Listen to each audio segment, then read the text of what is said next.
I shared with you all a couple of weeks ago, for those that come regularly, that I don't think I'm alone in this, but I will put off making a decision as long as I possibly can, especially if it's a decision with any kind of consequence. And I don't think I'm alone because, sometimes it's not even about something big, right? How many of you have stood in parking lots or in driveways for 20 minutes trying to decide where you're going to go for lunch or dinner? You know, no one wants to be the one that makes the assertion. People don't like decisions, and people don't like to answer difficult questions. If you don't believe me, I submit Tuesday night as Exhibit A. We had an alleged debate where two people spent the better part of 2 hours talking without answering any questions. We don't like to do that because we'll be accountable to how we answer those questions. But there does come a time in our lives where decision time is upon us and can't be put off anymore. Where it's time to, as they say, fish or cut bait, to go or get off the pot, to go big or go home, get off the fence. And this is the point that we've come to as we've been reading through in this liturgical year, the Gospel of Mark. Mark begins with the ministry of Jesus out and about the people, kind of scattered throughout the countryside, throughout the region of Galilee, going here or there with really you just wonder how they even did it because it's like these zigzag patterns. And Jesus is touring around like a rock star, going around healing people. Not that he's always popular, sometimes he's not, especially in his hometown. But he's going around, he's healing people, he's casting out demons, he's doing all of these amazing things. And now, right at the center of the gospel, we've come to the dividing line, where Jesus poses to his disciples, not only, hey, what are people saying about me? That was the casual way of bringing it up. But he poses a question to his disciples, an important question. A question that every human being ever conceived will have to answer eventually, one way or the other. A 7-word question he poses to his disciples. Who do you say that I am? A question like that, my brothers and sisters, leaves no room for partiality, no room for half place, no room for indifference, indecision, or fence sitting. The time had come for the disciples to make a decision. So finally, Peter speaks up and says it. You are the Christ. You are the anointed of God. You are the Messiah, Mashiach. In Hebrew, Christos in Greek, Christ in English means literally the anointed one, the one who will sit on David's throne, the one who has come to rescue us from tyranny. And in St. Matthew's account of this, Peter goes on to say, you're the Christ, the Son of the living God. So you have to understand who we're looking at when it comes to Jesus, because sometimes people are like, well, I believe Jesus was a good moral teacher. Jesus didn't claim to be a moral teacher. People say, I believe Jesus was a good man. Jesus didn't claim to be a good man. I believe Jesus is just one of many paths to God. Jesus didn't claim to be one of many paths to God. He claimed to be the way, the truth, and the life. Not a way with some truth for this life.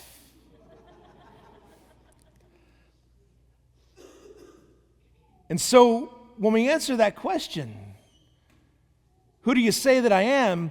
It is a decision for which we will be held accountable both to this world and to powers beyond this world. And it means making a decision. Are you going to be all in? Because I got to tell you, friends, I live in a world, I don't know about y'all. Y'all live in the same world I do? I think you do.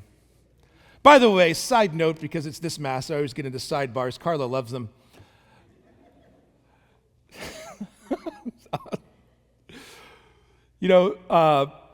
People don't think priests live in the real world. I don't know where they think we live. But the reality is, among other things, I sit in a box for several hours each week where everybody tells me their deepest, darkest secrets. I deal with the dying almost on a daily basis. I talk with people through life's most difficult problems. So I do think that we live in the real world, In fact, I think we might even have a deeper understanding than the average person just because of the nature of the moments that we meet people. All right, sidebar completed. Oftentimes people come up to me and they say, well, I'm Catholic, but. You guys ever met the I'm Catholic, but people?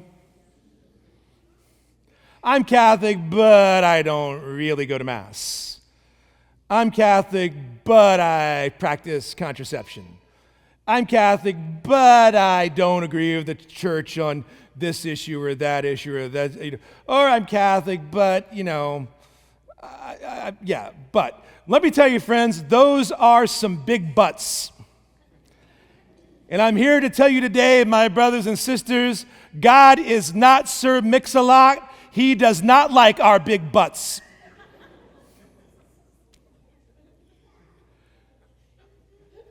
God calls, Gen X is just laughing out loud right now.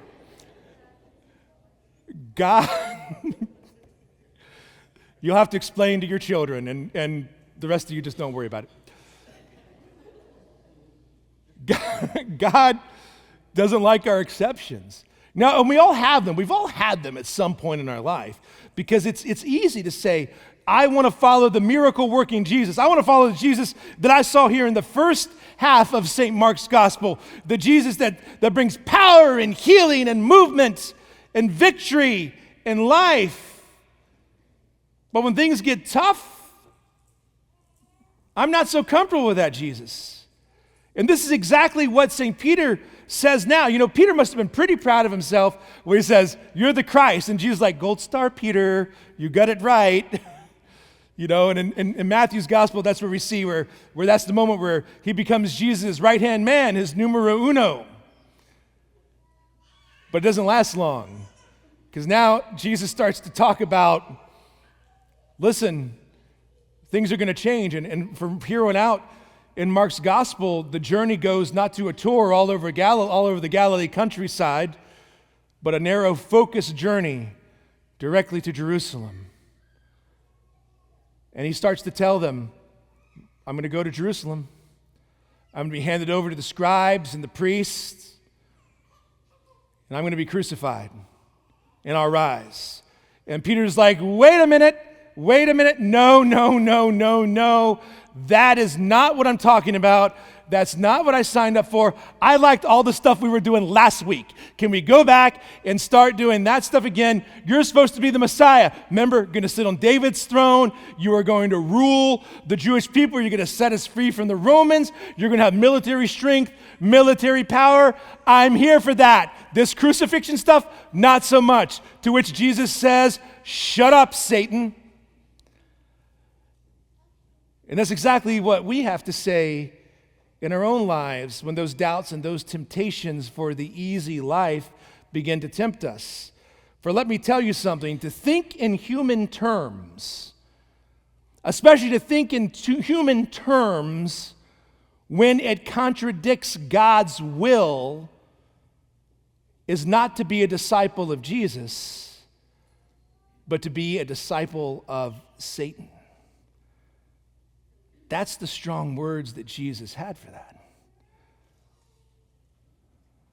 Those are strong words. But it's to remind us.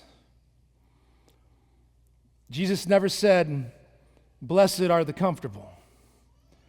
He never said, easy is the way. Jesus called us his disciples. Whoever wishes to come after me must deny himself, take up his cross, and follow after me. In our modern Christian, post-Christian era, we have romanticized the cross. We think about the cross, we might think of pieces of jewelry, beautiful sculptures in church, or gold effigies that sit on top of golden domes as a sign of victory. But remember, in a pre-Christian world,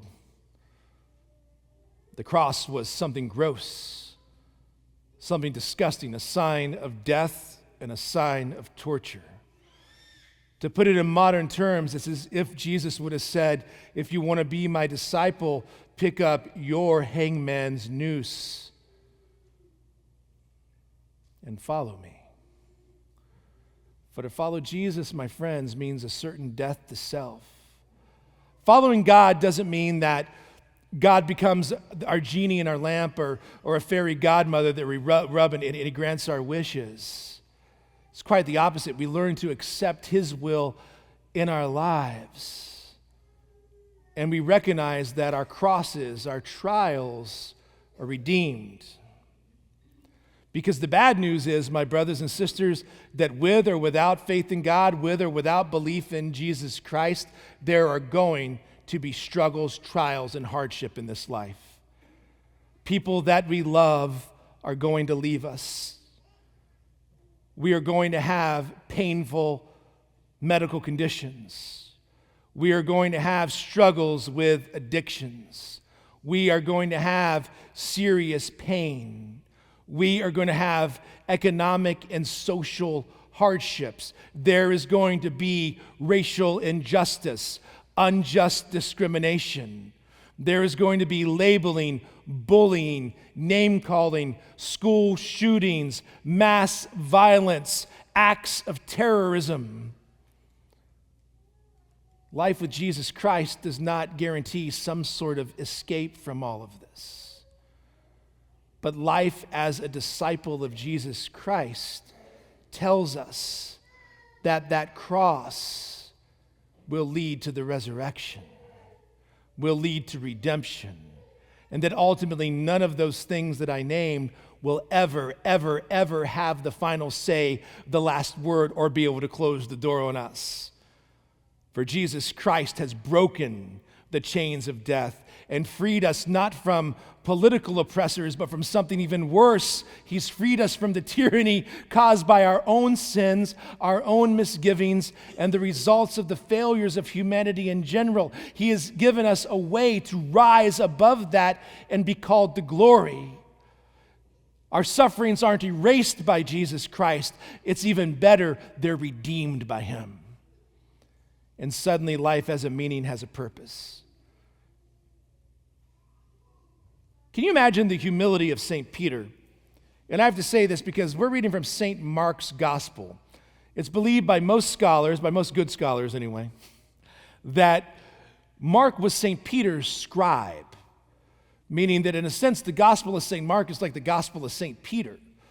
So can you imagine that, for this particular session, they sat down, maybe poured a glass of wine, and Peter said, let me tell you about the day that Jesus called me Satan. He didn't get it right. And he'd mess up again. But guess what? He eventually got it right. He learned how to give his life away. Learned how to not think as humans do, but as God does. And where to get him? Crucified like his Lord. Crucified on a hill in Rome that was insignificant, almost a garbage dump at the time, a place in the not-so-great district of Rome on a little hill called Vatican Hill, on which now stands the very center of all of Christendom. The life of our faith built on the grave of a man who learned to follow Jesus. Now, I'm not often critical of the minds of our church, but I have to say I'm really disappointed that whoever put together the lectionary cut off this passage when they did, because it doesn't really complete the pattern. We end at verse 35, but the verses that follow bring all of this to a close, because this is beautiful what's happening here. St. Mark's gospel begins with the proclamation, the gospel of Jesus Christ, Son of God. So it begins with Jesus is the Christ. That is the whole point of St. Mark's gospel. So now that we've reached this proclamation for the first time ever of a human being, you are the Christ. This is the apex, this is the climax of the story. And we hear Jesus say, whoever wishes to save his life will lose it, but whoever loses his life for my sake will save it. That's verse 35. Verse 36, for what does it profit a man to gain the whole world and forfeit his soul? For what can a man give in return for his life? For whoever is ashamed of me and of my words in this adulterous and sinful generation, of him will the Son of Man also be ashamed when he comes in the glory of his Father with the holy angels. Whew. Nowhere does he say you can't have struggles, you can't have trials, you can't have hardships, you can't have doubts, because that's all part of the suffering.